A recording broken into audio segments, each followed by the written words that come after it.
영국에 등산가가 있는데요. 세계적으로 굉장히 유명하신 분이에요. 이분은 조지 말로리라고 하는 분인데 이분이 하신 말이 유명해요. 사람들이 물어봐요.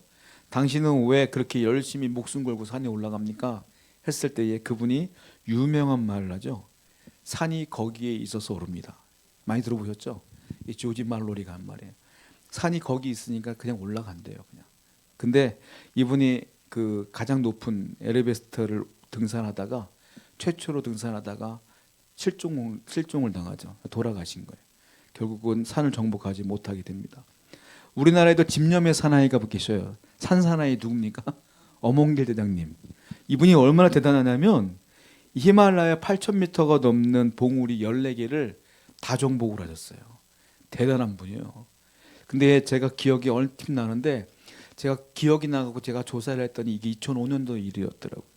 옛날에 그 TV에서 다큐멘터리 비슷하게 이분과 함께 등산하다가 실족하에 돌아가신 분이 계시거든요. 근데 그 시신을 못 가지고 왔어. 그래서 이분이 1년 뒤에 그 2005년도더라고요. 2005년도에 또 팀을 만들어 갖고 그 시신을 가지러 간 거죠. 박무택이라고 하는 분인데 1년 내내 꽁꽁 언 거예요, 시신. 그거 붙들고 막 울고 그런 장면을 제가 기억을 해요. 근데 놀라운 게 뭔지 아세요? 그 시신 옆에 또 시신이 있는 거야. 이름 모를 시신들이 널브러져 있는 거야. 다. 야, 그거 보면서 저런 데도 가나? 이 생각이 들었었어요. 그런데도 가더라고. 그런데도 계속 지금 사람들은 집념을 갖고 산을 정복하는 걸 보여요. 인생이 비유를 해봐요. 인생이라는 거대한 산이 있는데 사람들은 집념을 갖고 올라가요. 집념이 강한 사람일수록 성공합니다. 집념이 약하면 도중 포기를 하죠. 우리가 흔히 말하는 성공했어 이런 분들은 보면은 대단히 노력하는 분들이 많아요. 집념을 갖고 살아가는 분들 많아요. 대단하죠. 저와 여러분들도 그렇게 인생을 살아가면 성공할 수 있지 않을까라는 생각을 해봐요. 오늘 본문을 보게 되면 이 집념의 사람이 등장을 하는데 누구냐면 야곱이에요. 제가 볼 때 성경에서 야곱처럼 집념을 가진 사람이 별로 없어요. 이 사람은 뭐 하나 목적을 가지면 이룰 때까지 해. 대단한 사람이에요. 근데 성경은 그걸 좋게 보이진 않습니다. 왜냐하면 그가 집념을 갖고 있던 대상들이 결코 그렇게 의로운 것들이 아니었기 때문에 그래요. 예를 들자면 이런 거예요. 얼마나 집념이 강하냐면 쌍둥이잖아요. 형이 있어. 형이 애선데 태어날 때 자기가 먼저 나가려고 하다 진 거야. 근데 그게 억울해서 어떻게 해요? 발 뒤꿈치 잡고 뛰쳐나왔어. 야, 쌍둥이 그 어릴 때부터 본능적으로 형의 발 뒤꿈치를 잡고 나왔어요. 그래서 이름이 야곱 아닙니까? 그리고 또 얼마나 집념의 사나이냐면 나중에 그 형의 장자권을 가지려고 머리를 그렇게 써갖고 어떡하죠? 팥죽을 쏘요. 형이 제일 배고플 만한 때에 그 타이밍을 노려갖고 팥죽으로 장자권을 드디어 얻어내죠. 그것뿐만이에요. 도망가잖아요. 삼촌네 집에.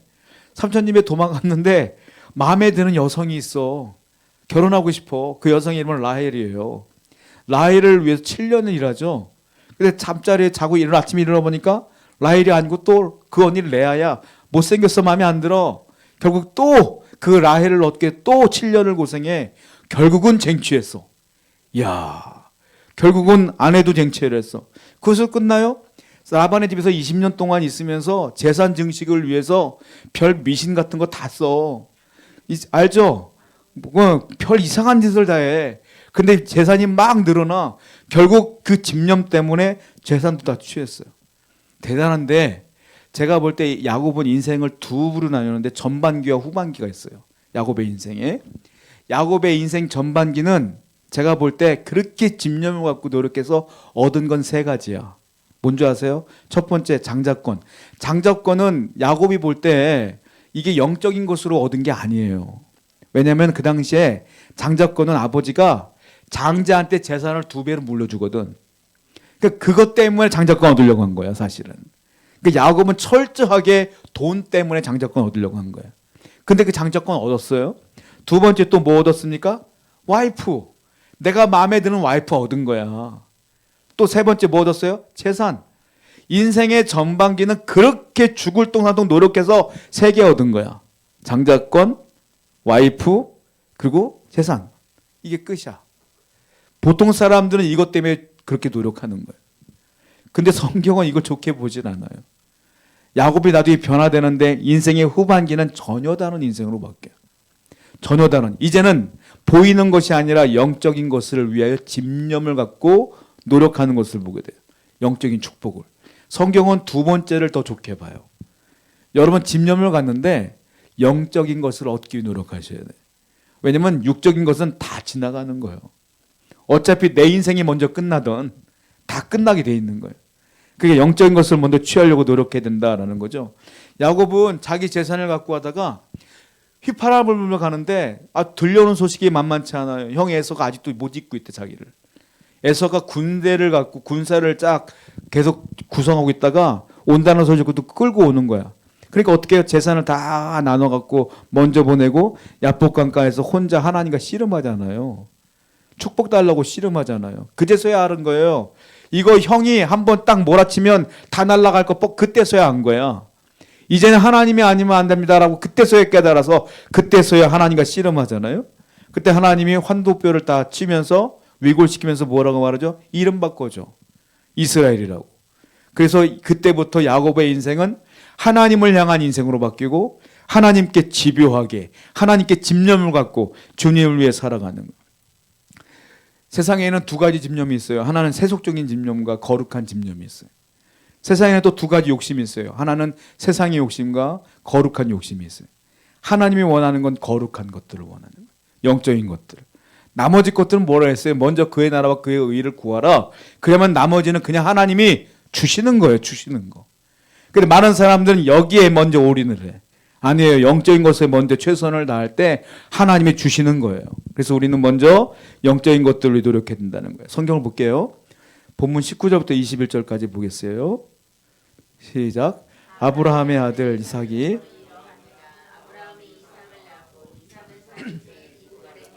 아내를 삼았으니 리브가는 바단 아람의 아람 족속 중 부두엘의 딸이요 아람 족속 중 라반의 누이였다.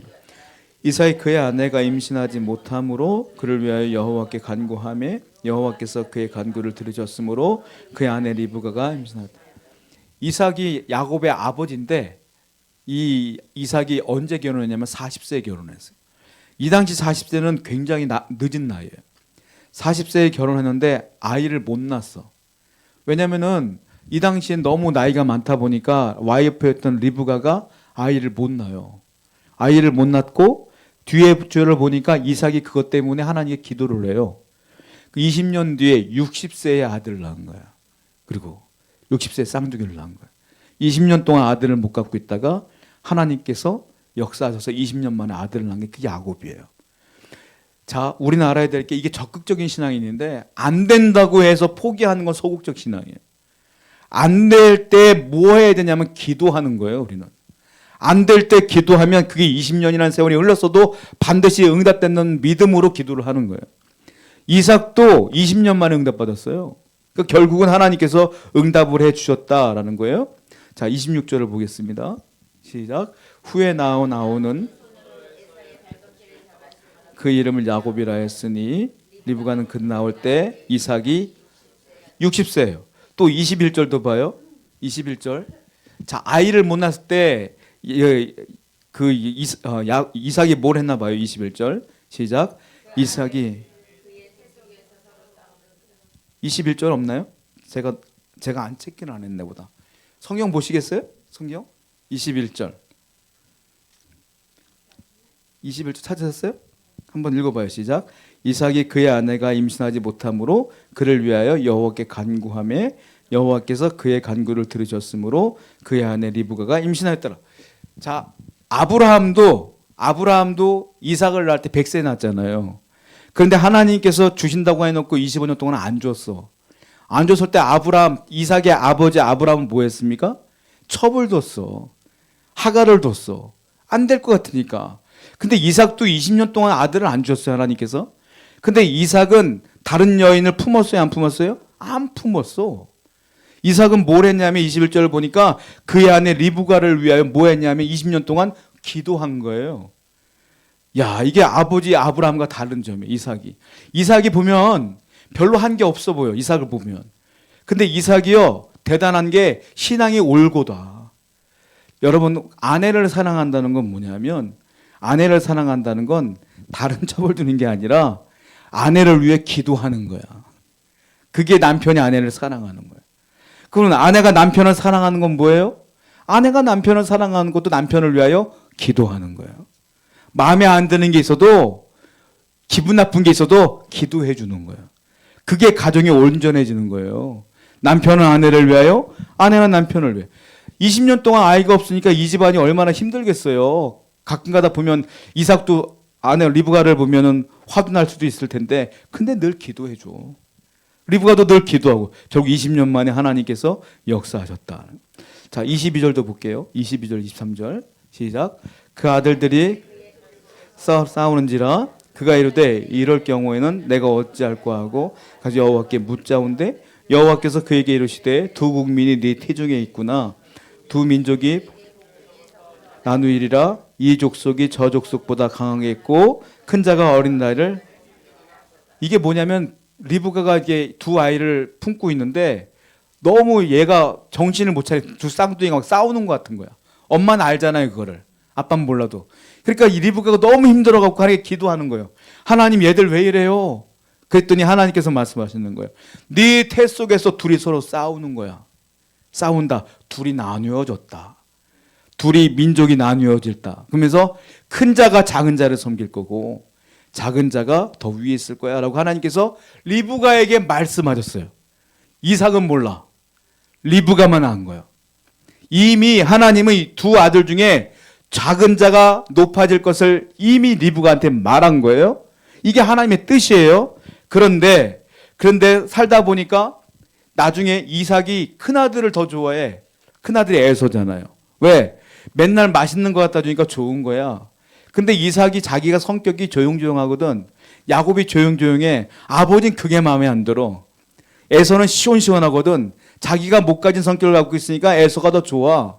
그래서 이 이삭이 큰아들만 편애해. 근데 엄마 리브가는 보니까 작은 아들이 안쓰러워.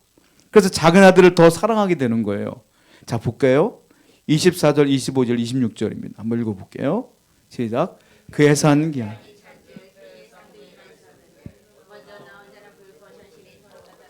에서라 하였고 후에 나온 아우는 손으로 발꿈치를 잡았으므로 그가 나올 때 이삭이 60대였더라. 큰아들은 털이 많아. 쉽게 말하면 에서가 뜻이 털보란 뜻이에요. 털보. 털이 너무 많아. 이삭은 발꿈치를 잡고 나왔어. 쉽게 말하면 사기꾼이라는 사람, 속이는 자, 집념의 사람, 이런 뜻이에요. 이름을 이렇게 줬단 말이에요. 근데 27절부터 하는 일과 성품이 다 달라요. 27절 보겠습니다. 시작. 그 아이들이 장성함에 에서는 익숙한 사냥꾼이었으므로 돌 사람이 되고 야곱은 조용한 사람이었으므로 형은 집에 못 있어. 에서는 맨날 사냥하러 다녀. 그리고 사냥 갖고 가서 맛있는 그 고기를 아버지한테 주는 거야. 근데 야곱은 사냥을 못해. 조용한 사람으로 장막에 거쳤대. 옛날에 제가 어떤 목사님이 설교할 때 이걸 이렇게 하더라고요. 야곱은 조용했기 때문에 집에만 있었기 때문에 엄마하고 맨날 바느질했다고. 바느질하고 설거지하고 살았다고. 그래서 엄마가 좋아하는 거라고 이렇게 설교하는데 잘못된 거예요. 이게 무슨 뜻이냐면 그분이 잘못하신 거야. 장막에 거주했다는 게 바느질했다는 소리가 아니라 이게 설거지했다는 소리가 아니라 아버지 이삭이 조용해요. 아버지 이삭의 직업이 뭐냐면 양 치는 거야. 그러니까 야곱도 바깥에 나가지 않고 집에 있는 양을 쳤다는 소리예요. 에서는 사냥하러 다니고 야곱은 양 치는 자였다. 이 소리야. 근데 그걸 가지고 막 설거지했다 이렇게 하니까 전 듣기 거북했거든 사실은. 이게 그런 뜻이에요. 야곱은 조용해서 양 치는 거야. 가족을 위해서. 그런데 리브가가 둘째 아들을 좋아했던 이유는 집안에 있었기 때문이 아니라 아까 제가 설명드렸죠. 리브가가 기도했어. 하나님이 뭐라 그랬어요? 작은 자가 더 위에 있을 것이고 큰 자가 작은 자를 섬긴다고 그랬잖아요. 그게 하나님의 뜻이거든. 그런데 이 남편 이삭은 큰 아들을 더 좋아하는 거야. 하나님의 뜻은 그게 아닌데 그래서 리브가가 하나님의 뜻대로 야곱을 더 사랑하려고 애를 썼던 것뿐이에요. 하나님의 뜻을 따르려고 했던 거죠. 이삭이 더 영적으로 어두워졌을 때다라고 보시면 돼요. 자, 이 장자권을 빼앗는 장면이 나오는데요. 30절부터 34절까지 쭉 한번 보겠습니다. 읽어볼게요. 시작. 야곱에게 이르되 내가 피곤하니 그 붉은 것을 내가 먹게 하라 한지라. 그러므로 에서의 별명은 에돔이었더라. 야곱이 이르되 형 장자의 종면을 오늘 내게 팔라. 에서가 이르되 내가 죽게 되었으니 이 장자의 명분이 내게 무엇이 유익하리요. 야곱이 이르되 오늘 내게 맹세하라. 에서가 맹세하고 장자의 명분을 야곱에게 판지라. 야곱이 떡과 팥죽을 에서에게 주매 에서가 먹으며 마시고 일어나 갔으니 에서가 장자의 명분을 가볍게 여기는. 여기 보면 팥죽이 나오잖아요. 팥죽으로 팔았다. 저는 어릴 때 이걸 보면서 아니 중동 사람들도 팥죽 먹나 혼자 생각했거든요. 근데 팥죽이 아니에요. 사실은 팥죽이 아니라 렌즈콩인데 중동 사람들이 주로 먹는 렌즈콩이 있어요. 콩이야. 아시죠? 콩스프야. 콩스프. 이거 전통 음식이에요. 그러니까 붉으니까 그냥 우리 한국 사람들한테 어울리게 팥죽이라고 계속한 것 뿐이지 팥죽이 아니라 엄밀히 따지면 렌즈콩 스프야. 이걸 가지고 쓰는 거야. 이걸 보고서 이제 장자권으로 팔아 넘기는 거죠. 원어에 보면 여기 보면은 그 팥죽이 붉은 것을 내게 다와 이렇게 써 있잖아요. 붉은 것. 원어는 붉은 것이라 나와 있지 않아요. 뭐라고 썼냐면은 붉고 붉은 것 이렇게 표현해요. 붉고 붉은 것. 두 번 나와. 이게 무슨 뜻이냐면 붉고 붉다. 눈에 현혹이 될 만큼 그만큼 붉고 붉었다. 한마디로 말하면 이 에서가 눈으로 안목의 정욕에 따라 흔들린 거예요. 그걸 강조하는 모습을 보게 돼요. 우리는 여기서 본문에서 알 수 있는 게 있는데 사람들이 무너지고 넘어질 때가 언제냐. 첫 번째 에서가 넘어질 때가 언제였어요? 피곤할 때, 지칠 때, 그리고 힘들 때, 힘없을 때, 그때 넘어가. 여러분 마귀가 여러분들을 언제 흔드냐면 여러분들이 지칠 때, 신앙생활 하다가 언제까지 우리가 늘 하이텐션을 갖고 있을 거예요. 신앙생활 하다가 좋았다가도 나빴다가도 나쁜 게 한 몇 개월 가다가 어느 날 좀 좋아졌다 이러거든. 신앙생활이라는 게. 안 그래요? 그래요. 기도 어떻게 맨날 1시간씩 해.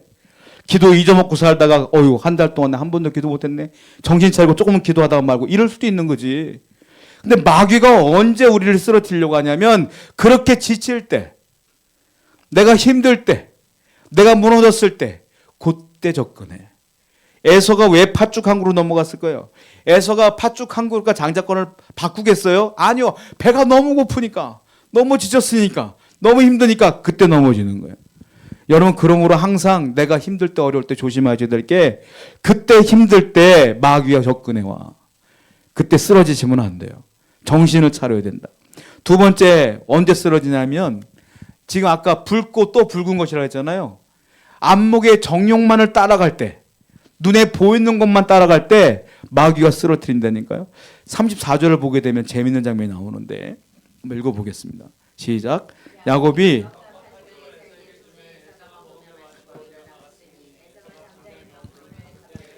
에서가 팥죽을 먹으며 마시고 일어나 갔으니 네 가지가 나와. 동사가 먹다 마시다 일어나 갔다. 요 사이사이에 생각이라는 게 없어요. 자, 영어 성경을 보면 이걸 어떻게 쓰냐면 and 이렇게 나와요. 보면은 그리고 그가 먹었다, 그리고 그가 마셨다, 그리고 그가 일어났다, 그리고 그가 갔다. 생각을 안 해. 보이는 대로 사는 거야. 마귀가 우리를 언제 쓰러뜨리냐면 보이는 대로 살 때 넘어져요. 중간중간 기도의 시간도 필요하고 말씀의 시간도 필요하고 이래야 되는데 그러지 않고 그냥 눈에 보이는 대로만 살아갈 때 우리가 쓰러질 수밖에 없다. 세 번째도 34절인데요. 한번 읽어봐. 이게 제일 중요한 부분이에요. 시작. 야곱이 주어 에서가 먹으며 마시고 일어나 갔으니 에서가 장자의 명분을, 제일 중요한 거, 장자의 명분을 가볍게 여겨서 그래. 가볍게. 하나님께서 복을 준다는 그것이 얼마나 큰 줄을 몰라서 그래. 저와 여러분들은 장자권이 있어요. 우린 제가 그 강의 설교할 때 설명한 적이 있는데 우리겐 장자권이 있어요. 그 장자권 눈에 안 보여요. 근데 그 장자권을 받은 우리는 구원을 받은 거예요. 그 어떤 것도 하나님의 장자권보다 더 뛰어나고 위대한 건 없어요. 그러므로 눈에 보이는 대로 살지 말고 거룩한 집념을 갖고 우리가 살아갈 때에 이번 주도 여러분에게 하나님의 은혜가 있을 줄 믿습니다. 우리 기도할게요.